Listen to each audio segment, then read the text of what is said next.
Hello, good evening. Thank you so much for viewing my presentation today. In today's presentation, we're going to explore the achievements of ancient Greece and Roman societies, how they shaped modern civilization, and we're also going to be comparing and contrasting the achievements of both ancient Rome and ancient Greece. I'm going to go ahead and go into explanation of the criteria for a great civilization. And we're also going to discuss in what ways do 21st century ideas about what greatness is differs from ancient Greece and Rome.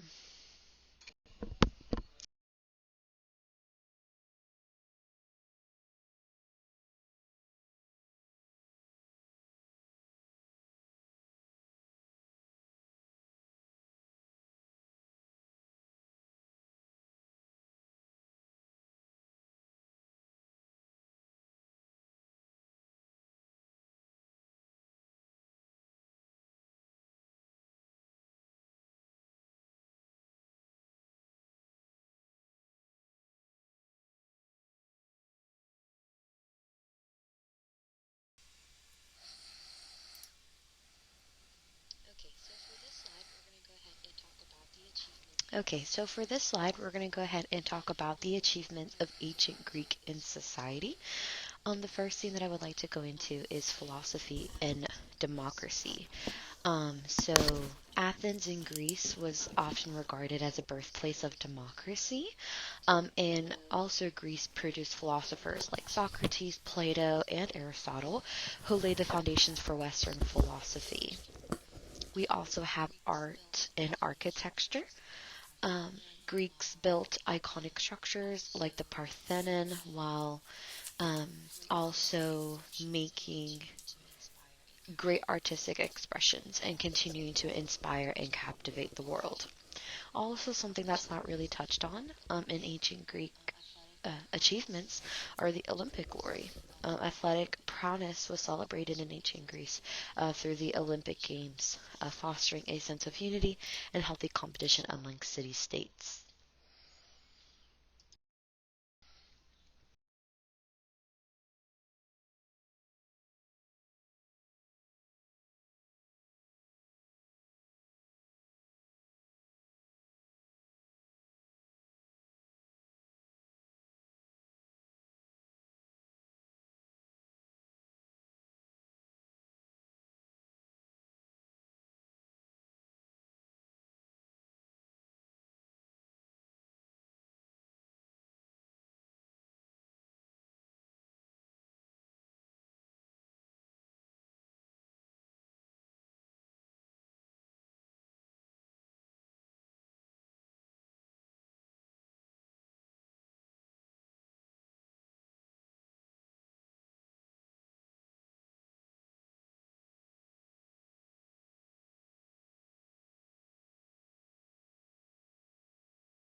Okay, so now we're going to go ahead and go into the achievements of ancient Roman society.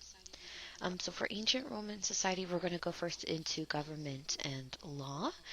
So Roman Republic established a system of checks and balances, which later influenced modern representative democracies. So the Roman Republic and Empire established influential systems of government and law, shaping the foundations of governance for centuries. There were also some engineering marvels throughout the ancient Roman society. They were geniuses in terms of engineering, and they constructed many different road networks and revolutionized transportation and infrastructure. For ancient Roman society, we also have some cultural achievements. They assimilated cultures, they conquered, spreading the Latin language, and created a diverse society with a common identity as well. Okay.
So in the previous two slides, we talked about some of the achievements, and in this slide, we are going to speak about the contrasts. And so I'd like to just take a few moments to kind of just do a high-level overview of pretty much everything in ancient Greece and ancient Roman society. So ancient Greece and ancient Rome were, in my opinion, two of the most influential civilizations in society, and they each left a profound mark on the development of Western civilization. And again, like I talked about previously, they do share some similarities, but they also have some notable differences in their achievements. So here are some similarities. So both civilizations made significant contributions to the development of democratic governance. However, in Athens, in Greece, it is often regarded as the birthplace of democracy, as we previously spoken about, while the Roman Republic established a system of checks and balances, which later influenced modern representative democracies. Also, both cultures were renowned for their architectural and engineering achievements. Greeks built iconic structures, like we previously spoken about, like the Parthenon, while Romans constructed aqueducts, excuse me, the Colosseum, and roads that connected their vast empire. And lastly, Greece produced philosophers like Socrates, Plato, and Aristotle, who laid the foundations for Western philosophy. And Rome, on the other hand, contributed to literature with epic poets and historians like Livy and Tacitus. But here we're going to go ahead and go and talk into about some of the differences. So first I'd like to touch on is government.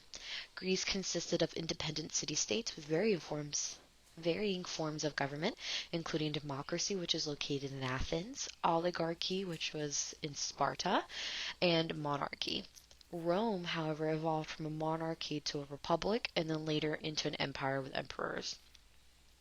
A second difference that we can note is the territorial expansion.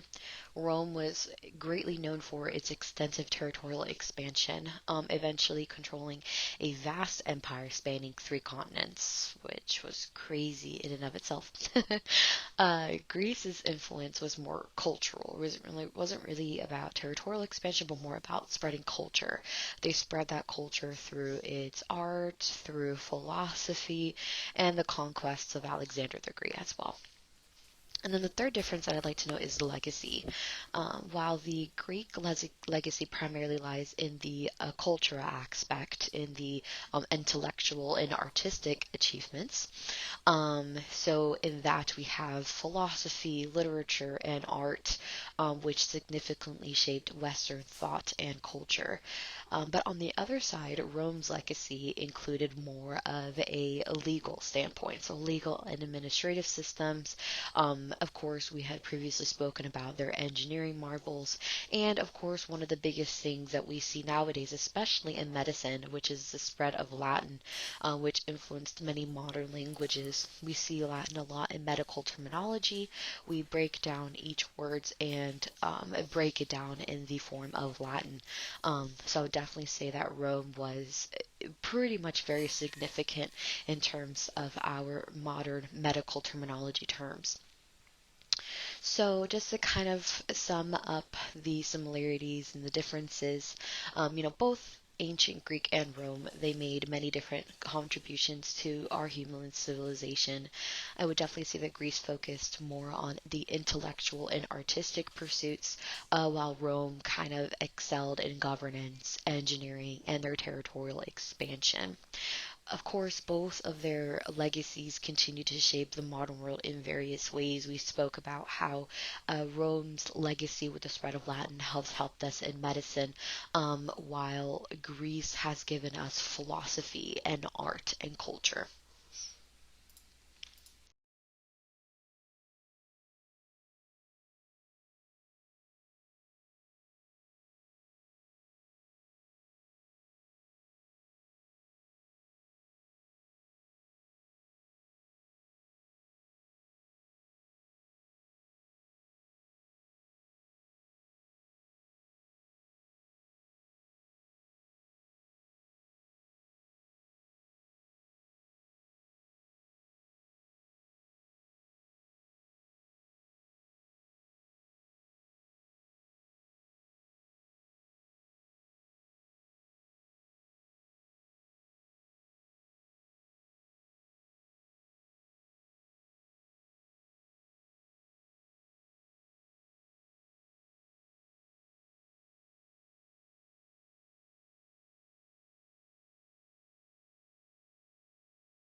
in this slide, we're going to go ahead and touch on the criteria that I think makes for a great civilization. And we have gone through 4 modules at this point with 10 chapters of many different types of societies.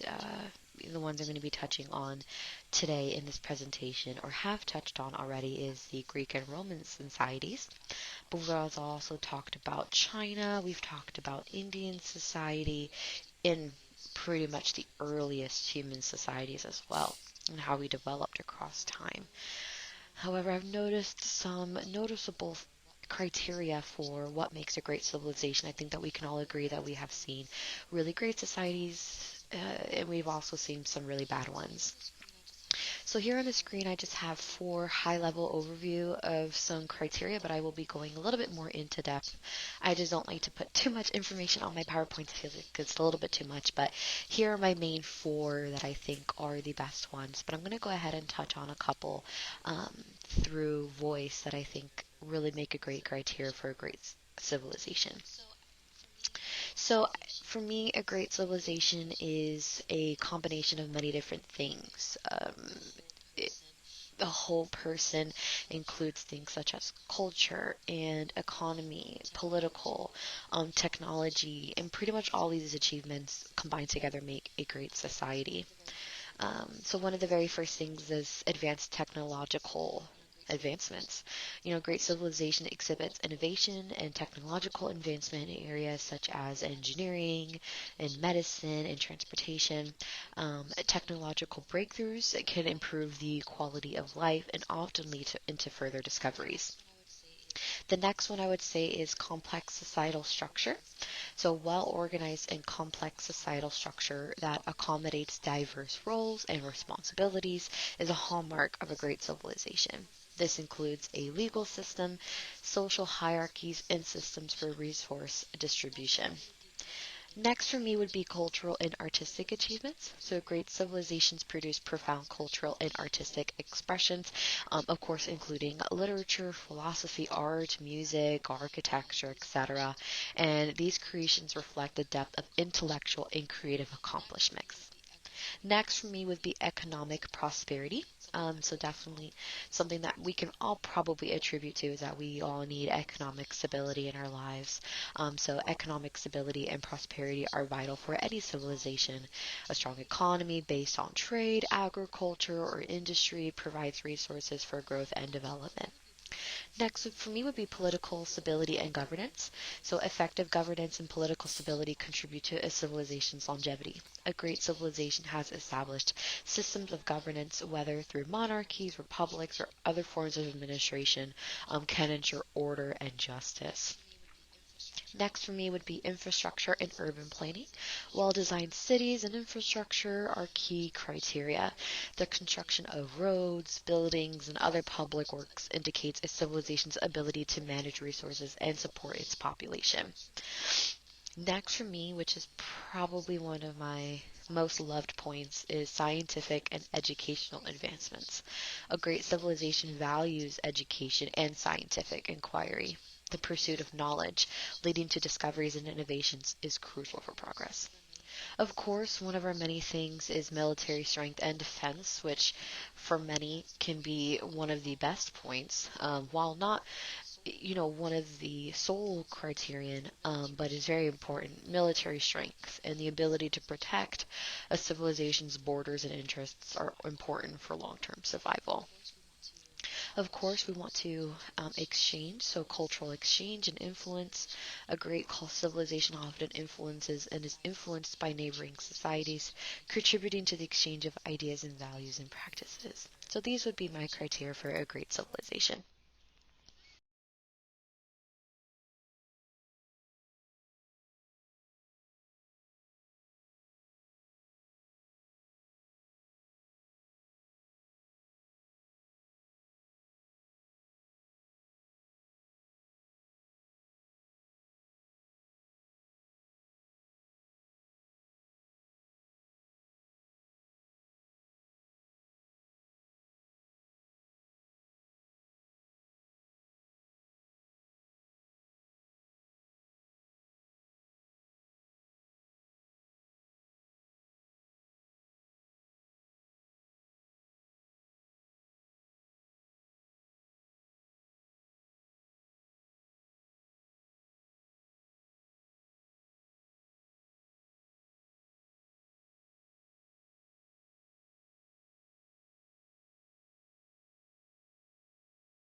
On this slide, we're going to touch on in what ways do 21st century ideas about what greatness is differs from ancient Rome and Greece. So greatness, as conceived in the 21st century, differs very significantly from the ideals of ancient Greece and Rome in several ways. So in the 21st century, the concept of greatness emphasizes diversity and inclusivity.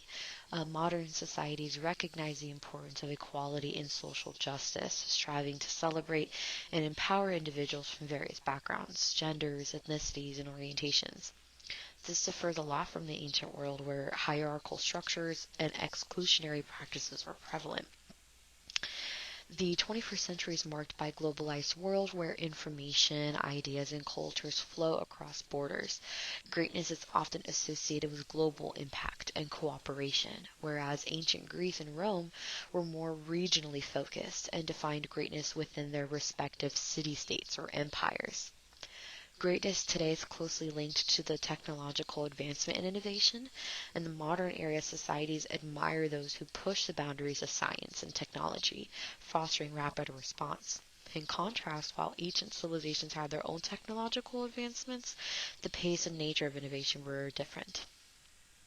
21st century greatness includes a heightened awareness of environmental sustainability. Ancient civilizations were not as environmentally conscious, often exploiting natural resources without concern for long term consequences. Today, greatness is often associated with ecological responsibility and preservation.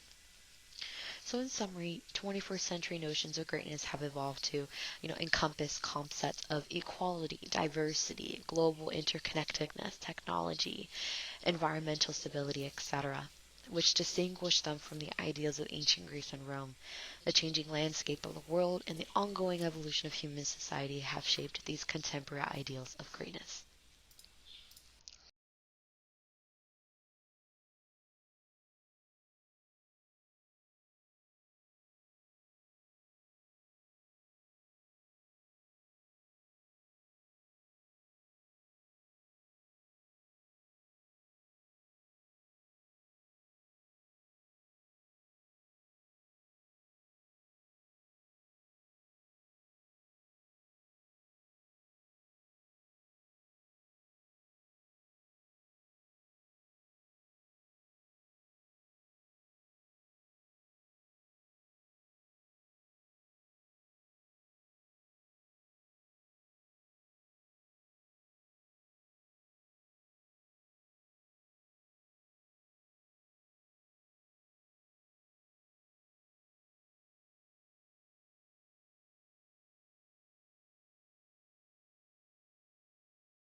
Thank you so much for reading and listening to my presentation today. As we've seen, we were able to reflect on the influence of both ancient Greeks and Roman societies. We were able to recognize their enduring impact on modern civilization. And of course, evolving our understanding of greatness highlights a continuous quest for progress and the importance of adapting to the changing world. Thank you.